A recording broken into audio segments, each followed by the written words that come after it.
नमस्कार मित्रांनो, आज आपण अति महत्त्वाची माहिती बघणार आहोत. तर आपल्याकडं असलेलं सोलारवर भरपूर प्रमाणात अशी धूळ असते, ही बघून घेऊ शकता. तर ही धूळ आपण हाताने व कापडाने न पुसता वायफरच्या साहाय्याने पुसून घेणे फार महत्त्वाचे, जेणेकरून आपल्याला करंट लागणार नाही. आणि अति महत्त्वाची सूचना म्हणजे ही, ज्यावेळेस ऊन नसतं, अंधार असतो, त्यावेळेस हे पाटे पुसून घेणं खूप फायद्याचे आहे.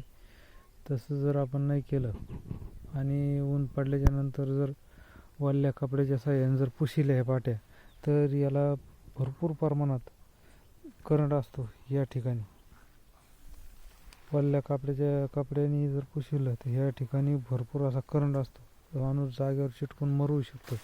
त्याच्यामुळं शक्यतो अंधार पडल्याच्या नंतर पाट्या व्यवस्थित पुसून घेणे ही सोलार शेतकऱ्याची जबाबदारी.